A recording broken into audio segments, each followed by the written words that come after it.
Well, here I go again, trying to make another unprofessional video.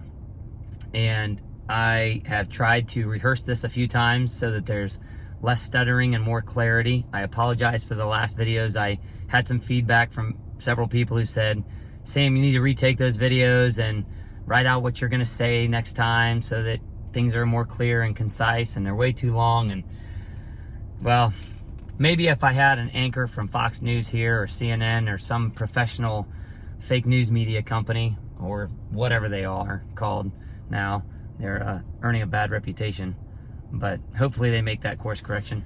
If I had one of those professionals here to train me on how to make videos and be on live TV, then I guess I'd be some trained, smooth politician, but I'm not.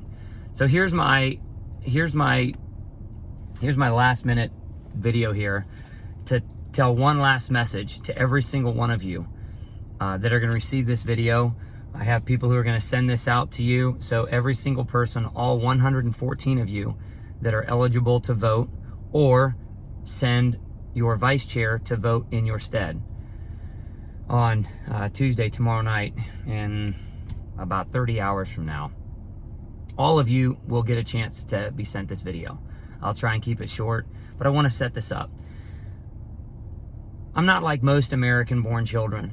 I was born a United States citizen. I am only and have always only been a United States citizen.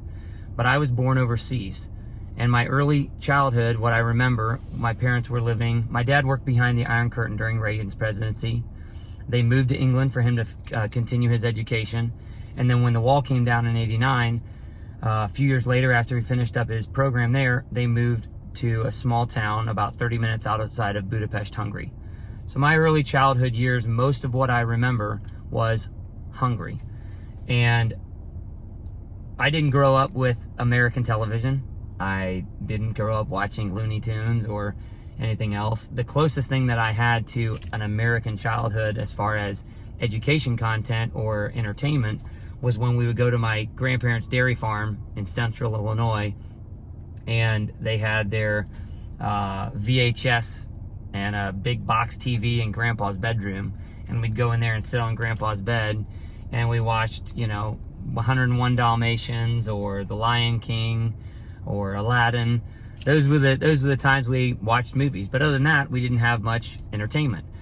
Two things influenced my childhood, and most everybody, no matter what your age, you can think back to the time in your life as a child, whether it was songs, rhymes, things that you remember that are just in there because they're one of the first things that influenced you as a child, and now an adult. All these years later, you still remember the Bible story your grandma taught you, or the patriotic song your grandpa taught you, or an experience with a family member or an uncle or a teacher, somebody who influenced your life.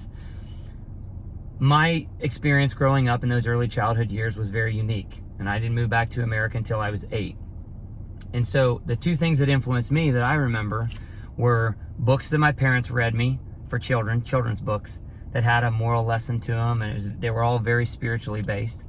Or it was an organization called Focus on the Family out of Colorado Springs, Colorado. 80915 in Canada, right to box 9800, Vancouver, BC. I remember that stuff like it was yesterday.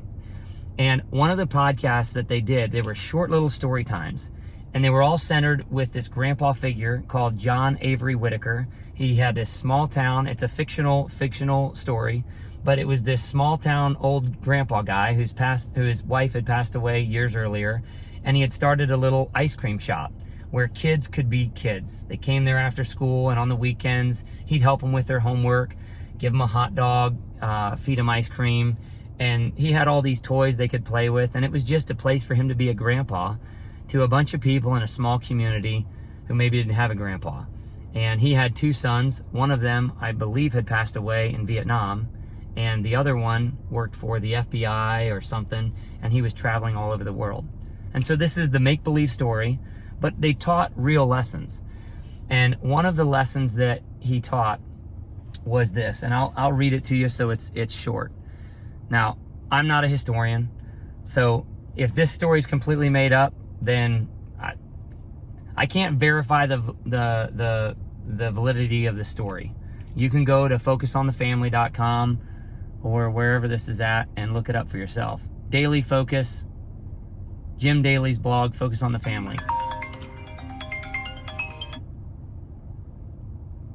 Here we go, if you can see that. Anyway, this is the story. It says, does one single vote have any power? And this is why I believe voting is important. Not because the Republicans or the Democrats or the Independents told me it was. Not because my parents told me it was. It was because of this story that I heard as a little boy on a cassette tape player on a boombox that was a hand-me-down because we were a missionary family. We didn't ever buy anything brand new back in those days. But it says this: if you doubt that it does one single vote have any power? If you doubt that it does, you've probably never heard the story of Jamison Shoemaker. In 1836, he cast one single vote that set off a chain reaction of political moments that changed the course of our nation's history.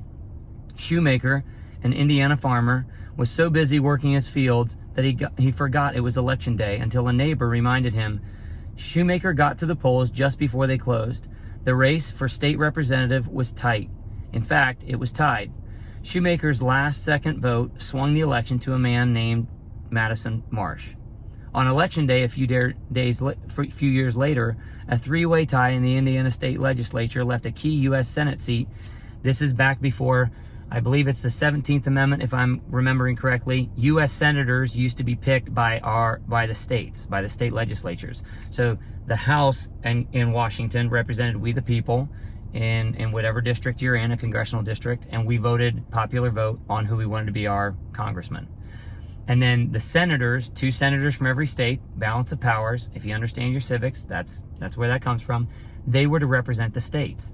So that a state like California, who has, I don't know how many electoral votes they have, and a lot more people, can't push around a little state like Delaware or Maine. Even though they're both Democrats, they in the House, they have different amount of congressmen and U.S. representatives in the House. But in the state, each of those states have the same amount of senators. So it keeps anybody away from getting too big to bully the other states. That was the intent. Now, the 17th Amendment passed, and we pick our senators by popular vote, which I don't agree with, but it is what it is. So this was back in that day. So in Indiana, instead of all the population voting on our 2 senators, you'd have 150 state legislators, 100 representatives, and 50 senators vote on who the 2 senators are. I think you get better representation when 150 people. You tighten up Congress and the Senate, and you keep them on a really, really short leash. I think that's a much better system. But context, if you didn't know that, that was before this. So a state legislator was voting. And so it says, on election day a few years later, a three-way tie in the Indiana legislature left a key U.S. Senate seat unfilled. The responsibility for casting the tie-breaking vote and deciding the entire election fell to Madison Marsh. His one vote elected James Harrigan to the U.S. Senate. Now fast forward a few years to 1845. The United States Senate is deadlocked on whether the territory, known as the Republic of Texas, should be officially recognized as the 28th state in the Union. Who cast the deciding vote? Indiana Senator James Harrigan. Jamison Shoemaker's one vote elected Madison Marsh, who one vote elected James Harrigan, who one vote elected Texas to statehood. One vote really does have power. Your one vote really has power, but only if you get out there and use it. I know that there's a lot of individuals who have other things going on. This caucus is a last-minute thing, and no matter what's going on, caucuses are always quick. This one especially so, and for the fact that we had a Memorial Day weekend, the timing of this could not have been worse. But timing doesn't have to do anything with responsibility, and you're responsible as a precinct committee chair to cast your one vote according to your conscience. You might be the one vote that makes a difference, and I truly hope that you come out tomorrow night to listen to all 3 candidates speak. They each get 3 minutes, and they each have one person who gets to speak for 2 minutes introducing them. There's 15 minutes of people talking, and I hope you show up to vote. Who knows what the power of your one vote could decide? Only time will tell. Thank you. and God bless you.